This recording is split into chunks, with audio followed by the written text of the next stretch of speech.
A gente estava falando um pouquinho antes de começar sobre que tu teve de novo lá em Israel, com essa parada da Palestina e tal.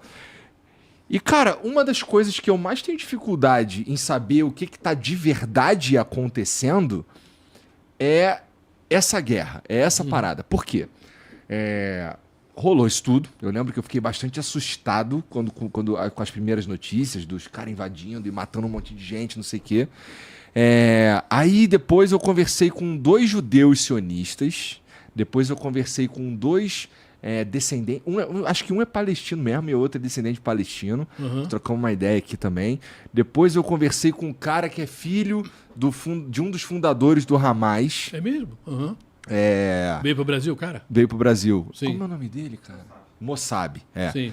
E a sensação que eu tenho é, cara, um fala o contrário do outro e eu não sei o que tá rolando de verdade, sabe? Não dá pra saber, eu não consigo imaginar, eu não consigo dizer assim, cara, putz, é isso que tá rolando. É muito difícil, porque a gente vai ler as notícias e as notícias, elas são... Você lê a mesma notícia em vários portais diferentes, elas dizem coisas diferentes, partindo do mesmo fato, acabam dizendo várias coisas diferentes e eu fico meio... E o que tá acontecendo? O que você viu lá, cara?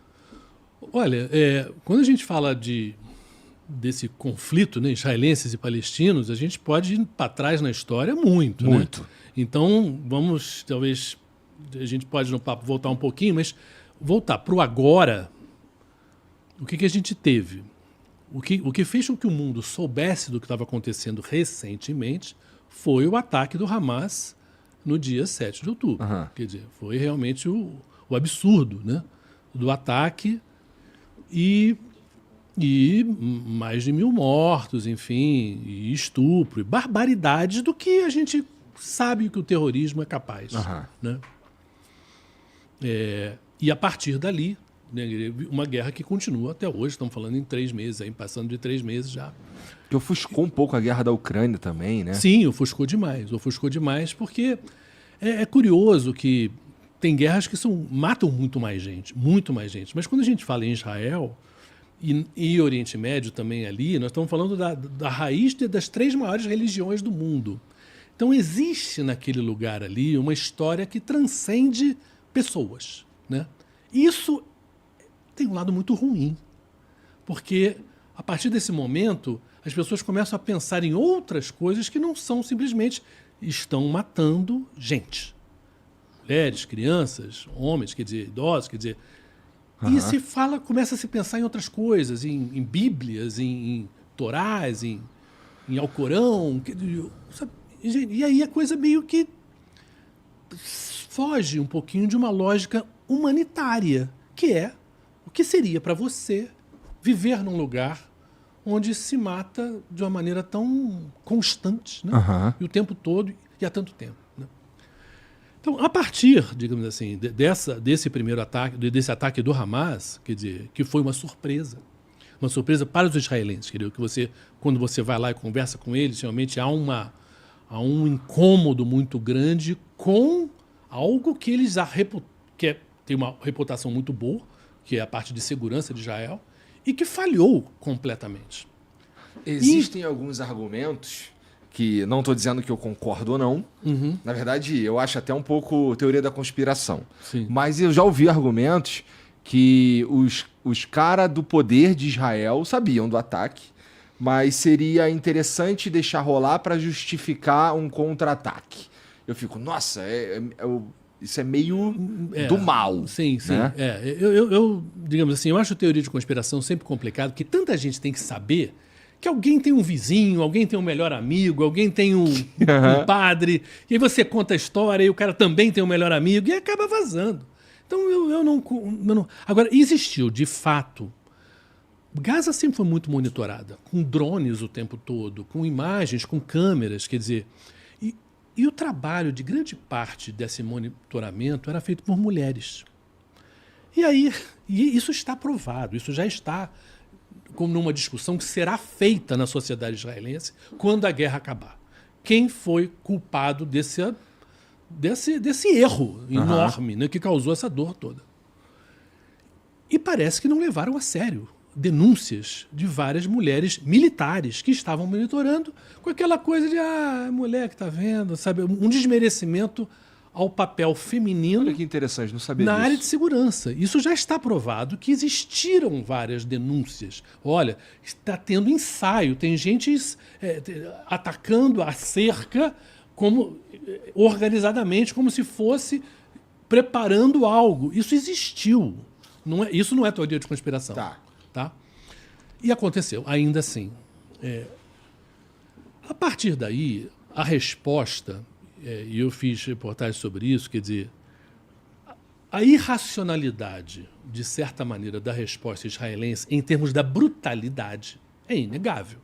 Quer dizer, eu não posso matar uma pessoa e porque eu matei uma pessoa, você vem e mata toda a minha família, meus 200 pessoas da minha família. Isso já não fazia parte mais do mundo da civilização, que a vingança tivesse esse tamanho. Existe uma questão até na lei internacional sobre proporcionalidade. Quer dizer, e é claro que o Estado israelense é infinitamente mais poderoso militarmente, economicamente, sobre todos os aspectos, tecnologicamente, do que Hamas e os palestinos. E é claro que você também não pode também colocar toda a população israelense e todos os judeus como se todo mundo apoia o que o governo de Israel faz. O que eu acho sempre um absurdo. Imagina se a gente tivesse que responder, como brasileiro e eleitor, somos democracia, por cada ato do nosso governo. Cara, nenhum governo a gente concorda com tudo. Isso não existe, não tem cabimento, né? Mas, no entanto, eu acho que há uma reação internacional de demonização, de culpa contra judeus de uma maneira geral e israelenses que estão lá dentro, quer dizer, que eu acho que tem um lado errado também. Porque a decisão desse nível de violência, de vingança, dessa brutalidade, é uma decisão do governo de Israel com o apoio de grande parte da população. Isso é verdade, estando lá? Com certeza. Até porque eu estive lá muito perto de depois do ataque. E eu tive num kibbutz, que é conhecido como kibbutz dos brasileiros, que é um kibbutz que deu muita sorte, entre aspas, porque ele ficava do lado de Gaza, mas ele ficava no final de uma estradinha, e os kibbutz mais próximos foram atacados e eles não. Só que os kibbutz são relativamente pequenos, então as escolas são comuns. Os teus filhos vão na mesma escola. Então, estava todo mundo traumatizado, porque as pessoas que morreram, que ficaram feridas, porque também tem os feridos, eram pessoas conhecidas de todos, entendeu? Então, o trauma era real, o ódio era real, e, é claro, estamos falando de uma história que não começou agora. Uhum. Né? Então, existe todo um terreno super fértil de ódio, de parte a parte, justificado muitas vezes, né? Eu diria que na maioria das vezes os dois lados têm uma certa razão, mas o fato é que não existia um ataque desse, com essa quantidade de mortos, num ataque só, desde a Segunda Guerra Mundial. E aí eu acho assim estranho que as pessoas começavam a atacar, chamar os israelenses de nazistas, ou chamar os palestinos de nazistas. E eu falei, gente, vocês têm noção do que foi o nazismo? Eles não sabem, não. Sabe? Porque se você fizer a conta, na época que eu estava lá, quer dizer, só de judeu foram mortos mais ou menos 6 milhões na Segunda Guerra Mundial. Se você dividir isso pelo número de mortes que tinha na época, era como se você tivesse um massacre daquele todo dia durante 13, 14 anos. Todo dia. Então não tem comparação, né, gente? 14 anos de você ver 1.400 pessoas, 1.200 pessoas morrerem todo dia, sabe? Foi o que os judeus passaram. Não estou nem falando que os judeus foram perseguidos antes. Uhum. Só que o que os palestinos são perseguidos pelo sistema que Israel prende, né, de certa maneira. Gaza é uma prisão. É uma prisão. Tudo que entra, tudo que sai, depende de Israel. Você não, e as pessoas igualmente. E essa é a diferença de outras guerras que eu cobri. Porque, ainda que não seja verdade que você pode fugir, porque se você é pobre, você não tem dinheiro para fugir, e as famílias em geral são grandes, e lá é tudo muito pobre. Uhum. Em Gaza não existe essa opção. Na Síria, por exemplo, que eu tive na guerra da Síria, na Síria, mal ou bem, 5,5 milhões de sírios fugiram da Síria, saíram da Síria. Ou muitos saíram do norte da Síria e foram para o sul da Síria. Você sai de Belo Horizonte e vai para Recife. Sai de Manaus e vai para Porto Alegre. Isso era impossível. Era possível na Síria, mas é impossível em Gaza. Lá em Gaza tem uns papos do... Ouvi, né? Sim. O que é aquele lance? Sim, eu sim. li e não sei. Sim. Sabe? Dos caras que tentavam fugir pro Egito e os caras não deixavam. Não deixavam.